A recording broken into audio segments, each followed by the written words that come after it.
Ashamar kafuune kabajamoo hordoftoota viidiyoo keenya baga nagaadhaan dhuftan ani Shimeemaan. Viidiyoo kana keessatti odeeffannoo sharafa mallaqaa kan karaa baankii fi kan gabaa gurraachaatiin isin dhageessaa obsaan hanga xumuraatti na wajjin turaa jecha jalqaba irratti odeeffannoo sharafaa kan karaa baankiitiin jiru isin dhageessaa guyyaa irraa kana Naashinaal Baankiin Itoophiyaa yookiin abbaan taayitaa baankiiwwan Itoophiyaa keessa jiran hunda bulchuu qarshiiwwan biyyoota alaa kara qarshii Itoophiyaatti yeroo jijjiiraman yookiin yeroo sharafaman meeqaan akka jijjiiramaniif taarifa akka baasee kan inni isin dhageessu ta'a. Jalqaba irratti doolaara Ameerikaa arganna. Doolaarri Ameerikaa tokko qarshii Itoophiyaa 49 fi saantima 38 sharafamaa jira.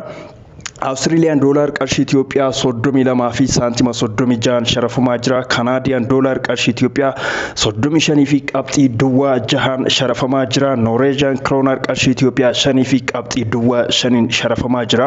Indian rupiin duwwaa qabxii 66 yoo sharafamu SDR qarshii Itoophiyaa 68 fi saantima 87 sharafamaa jira. Danish kroner qarshii Itoophiyaa 6 fi saantima 79 sharafama. Kabajamoo hordoftoota viidiyoo keenya odeeffannoo naannoo amma isinitti himaa jiru odeeffannoo sharafaa kan karaa baankiiti.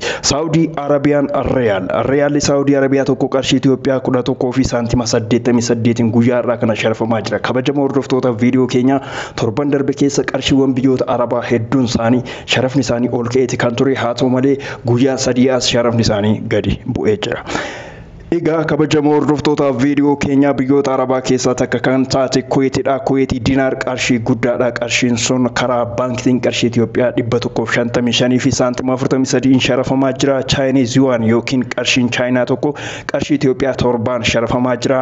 South African rand qarshii Itoophiyaa 3 fi saantima 10 sharafama. Kabajamoo hordoftoota viidiyoo keenya South African rand bara kana keessa qarshii Itoophiyaa 1 fi saantima 10 dabalee jira. Bara darbe qarshii Itoophiyaa lamaan sharafamaa ture. Swiss France qarshii Itoophiyaa 51 saantima 46. United Arab Emirates dirham yookiin dirhamiin Dubai faa jechuudha. Qarshii Itoophiyaa 12 fi saantima 14 sharafamaa jira.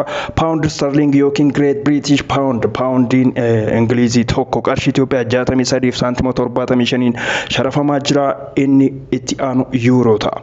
Euroon qarshii Itoophiyaa 55 fi saantima 81 sharafamaa jira. Euroon saffisaan ol ka'aa akka jirudha kan agarsiisu. Inni xumuraa karaa baankiitiin odeeffannoon isin dhageessu keessaa Swedish kroner qarshii Itoophiyaa 4 fi saantima 93 sharafamaa jira. Karaa odeeffannoo gabaa gurraachaatiin isin dabarsa. Odeeffannoon keenya kan viidiyoo kana keessatti argaa jirtan saffisaan isin bira gahaa jira. Oduu baay'ee gabaabaa ta'edha. Namoota birootiif sheer gochuu hin irraanfatinaa. Egaa karaa odeeffannoo gabaa gurraachaatti ceesin jira. Karaa gabaa gurraachaatiin odeeffannoon argachaa jirru odeeffannoo konstant ta'e yookiin dhaabbataa miti, haa ta'u malee odeeffannoon baalaansi ta'e kaniin amma isin dhageessu ta'a.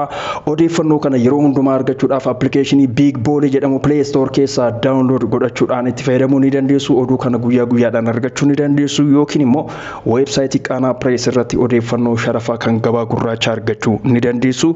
Kan viidiyoo kana keessatti isin dhageessu immoo kan itti aanu fakkaata.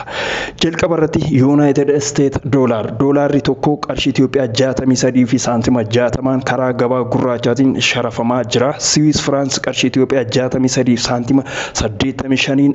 Euroon tokko qarshii Itoophiyaa 72. Canadian dollar qarshii Itoophiyaa 46 fi saantima 70. Australian dollar qarshii Itoophiyaa 43. Chinese yuan qarshii Itoophiyaa 8 fi saantima 10. Pound sterling yookiin Great British Pound yookiin poundiin biyya Ingilizii tokko qarshii Itoophiyaa 81. Swedish kroner qarshii Itoophiyaa 7 saantima 50. South African rand karaa gabaa gurraachaatiin baay'ee hin barbaadamu, haa ta'u malee qarshiin Afrikaa kibbaa kun harkatti qabatanii gara Itoophiyaa kan dhuftan yoo ta'e baankiiwwan Itoophiyaatis baay'ee isaan barbaadan jechuudha. Sharafachuudhaaf ni rakkatu. Achirraa yeroo ergamu jechuudha isaan gatii kan baasanii. Kanaafuu karaa gabaa gurraachaatiin qarshiin Afrikaa kibbaa birrii Itoophiyaa 3 sharafamaa jira.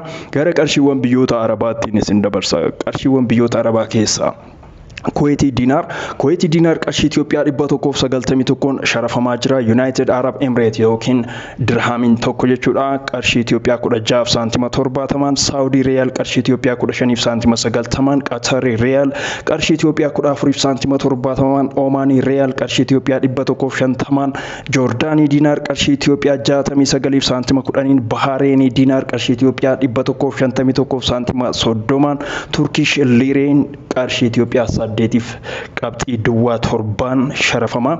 Egyptian pound qarshii Itoophiyaa 2 sharafamaa. Yemani Riyal hin sharafamu.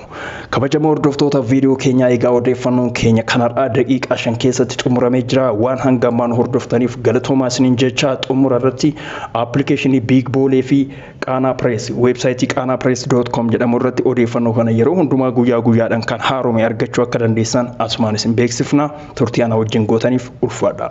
Bye bye.